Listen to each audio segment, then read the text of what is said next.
No one. We've been sat studiously reading about poetry, Henry. We've not been in beer gardens. We're having some beers now. Welcome to this evening of Say Out performance, poetry, spoken word, storytelling, etc. Home and Hip-Hop. My name's Henry. I'm part of the illustrious Say Out. We're also joined by Stu. Can we get a round of applause for Stu, who's on the door? He's dealing with some people. Hello, lovely people. We've also got Hannah. Give a shout out for Hannah. I don't know where you are, Hannah. She's brought her dad. How's Hannah's dad? Father's Day. Father's Day. Oh yeah, Father's Day treat. Who's brought their dads? No. Who's a yeah, don't worry. I was like, who's a dad that's brought their kid to be like, I want to come to this, but that doesn't happen. It's not a thing. Lovely stuff. Well, I'm going to just run down this evening in reverse order. So later on, after all this, when you're all out getting K-Lied in the bar, we've got a lovely hip-hop DJ in the form of Johnny Crawshaw. The best, come on, folks. He's the best hip-hop DJ this side of Holgate, so come on, let's have a little bit more. Johnny Crawshaw! Yeah. I don't know what he's going to DJ. It might just be half an hour of mumble rap, so I don't know. I also don't know what mumble rap is. I'm in my 30s, but I read it on Urban Dictionary. And then we've got the main act. Well, not then, sorry, before that, with the main act, which is Pete the Tent with his performance poetry show, Homer to Hip-Hop. Give me a cheer if you like Homer. I prefer Bart. It's a little joke. I know who Homer is. I did a BA in English literature. It's fine. Give me a cheer if you like hip-hop. Give me a cheer if you just like the sound of it. Sounded all right. Check it out. Yeah. And then we've got the wonderful storyteller all the way from the We Are the Groves project. It's Alfia Thrall. Alfia Thrall. Oh, come... Right. I know it's a Sunday, folks. Come on. This side of the room. When I say Alfia Thrall, you say, woo, Alfia Thrall. You've got to beat that. It's Alfia Thrall. They've won. But you've got one more chance to redeem yourselves this side of the room, because the first act on tonight is this guy, me, Ray. I'm just going to do a few newish poems for you folks. So I'm Henry, and this is a poem I thought would be fitting for this idea of like legacy and history. It's about the working class and about how our stories get erased, and it goes like this. York, my home, like all cities, is haunted. Now, I'm not talking about tours where people meet at allotted times. I'm not talking about attractions cheaper via coupon, where theatre graduates apply makeup for jump scares. No. In the back rooms of bars, I have supped where spirits insist on sticking around. With an IPA inside me one evening, I saw 3 ghosts dragged straight from the 1800s, swapping stories like Charlie Dickens-inspired spooks. Who's got the next round? Well, the first ghost says, a toast! And he barks to the bar, to the Luddites, who met a grave end here in York. A toast to the Nottingham captain who took up arms to wipe out the national debt, and a curse on the blue bloods and lawmen and magistrates that built fences to dare keep us out of common land. And all the spirits down shots into their floating bellies like Caspers on a pub crawl. The next ghost pipes up, says, hey, Percy Shelley was born here. But no, hold up. Percy Shelley lived here. Sorry, I don't want anybody to get on Wikipedia and be like, oh, actually, no. I'll go back a little bit. One of the ghosts pipes up, well, Percy Shelley was living here in York, that poetic, romantic swine, and if his ghost floats in, I'll give him a piece of my mind. You see, he penned that poem, you know, like poets do about Waterloo. Okay. I did practice this earlier. He penned that poem about Peterloo. Thank you. Someone down there is like, I've read the Wikipedia page. I know all about it.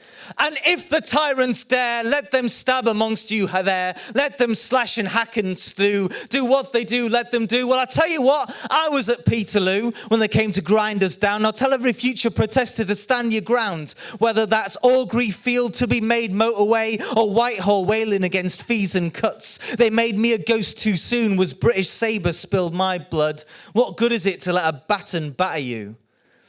The third ghost was out in the beer garden, fogging up the mist, misting up the fog. She was young, spoke with an Irish tongue, saying, yeah, it's quite nice to visit up here in York with you. I worked in the matchstick factories of London. Beware the phossy jaw, we'd cry. For every 19 of us that lived, one of us would die. She sung of igniting walkouts, of strikes, of starting fires of her own. And when one bloke said, yeah, but isn't it these days in workplaces health and safety gone mad? She just set fire to the twat, saying, I'm glad vapes are the modern way. And that beacon alighted a fire that brought more ghosts into the bar, who swapped stories of broken teeth, chipped jaws, each with tales of laws and masters, gods and bishops and the state laws. I supped with people from Aberdare to Tolpuddle, the deported, the starved. And in the distance were sounds brought by bitter winds. The sounds of chains, of cracked whips, the sound of statues being carved out, the sound of statues being erected. And when the last bell tolled, it didn't toll for these spooks, no. They all went careering into the night with booze up to their eyes, screeching like banshees to the skies, until they tried to get into a club, and a bouncer said, excuse me, have any of you pale folks got any form of ID? So I left them there threatening a haunting. Well, I went home, went online, and did some angry tweeting. And it strikes me like the cold wind strikes you when you leave a pub at night, that our ancestors could give this fresh crop of masters a decent fight. Sort of fucked up the ending there, but that's okay, because it's punk poetry! Yeah! Punk poetry. I'm going to do another couple poems. This is an oldie, and I think it's incredibly relevant to what's been going on with the government's hostile environment plans to ship people out to Rwanda in detention centres. So this poem is about everyone fighting against the racism and the just the shit of borders, basically. The shit of borders. It goes like this. Last night I dreamed Louise Michel was standing next to me. She raised aloft a flag and shouted, Vive la liberté! I wanted to stand and fight beside her, but she was stood on the other side of a border. So I guess that when I wake up, I should go to work, as long as what I do doesn't cause you hurt. Now, some people get jobs checking passports. Some people get jobs checking trucks at the ports. Some people get jobs locking humans into vans. Some people get jobs burning down the Calais camps. And some people get jobs abusing in detention centres. I know the human race can do so much better. I hope the human race can do so much better. Or eat your dreams, spit out the bones, hide inside your private homes, give your health to the nightmare. At least you are a citizen of somewhere. Salaries and sleepwalking. What's that language you're talking? All these years, and what's the show? Spit out your dreams, eat those bones. And if you don't want dreams, will you settle for nightmares? We'll take a life and make it harder, take a wall and build it higher. It's just another 9 to 5. You do what you do to survive. Green and pleasant, gangrene cliffs, struggling for that extra fortress payslip. UKPA, you're just following orders. It's red, red waters at the borders. And if you don't want dreams, will you settle for nightmares?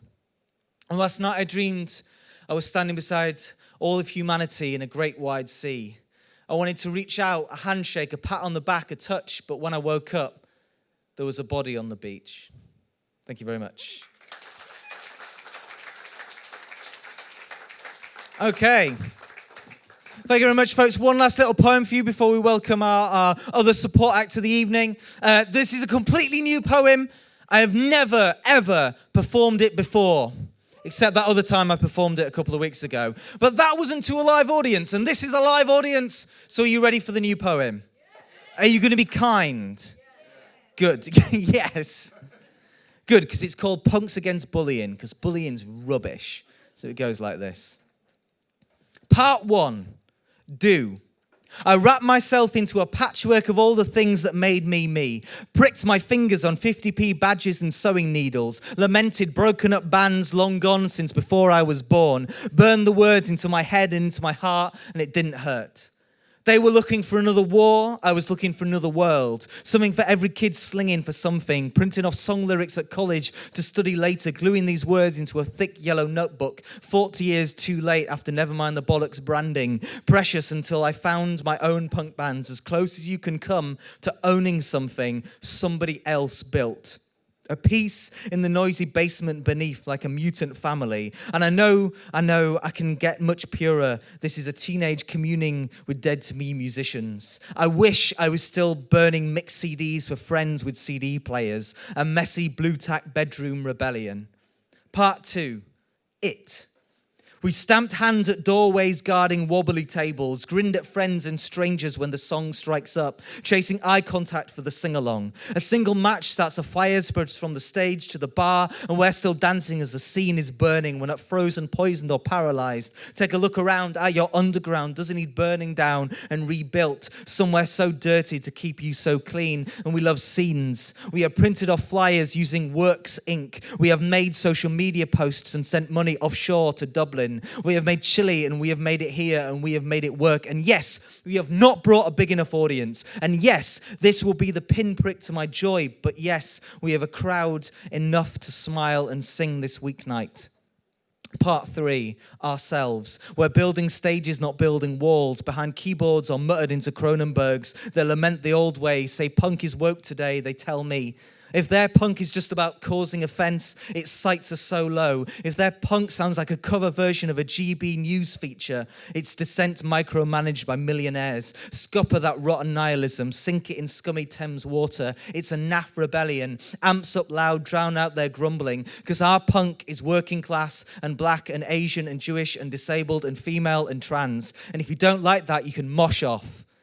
Our punk is growing a new world here inside our chords. Thank you very much. Just fold that up, pop it in the old pocket. Okay, so are you ready for our other support act of the evening? Stu, I don't think they're ready, mate. They're not giving me those vibes. Okay, come on, guys. Okay, I'm going to ask you, Stu, are you ready for our support act of the evening? Okay, you need to match that. Go a bit beyond. Tenfold. No, don't. It's all right. Do whatever you want. I don't care. Just live your own lives. Are you ready for our next support act? Yeah! Straight from the We Outgrows project, make some noise for Althea Than!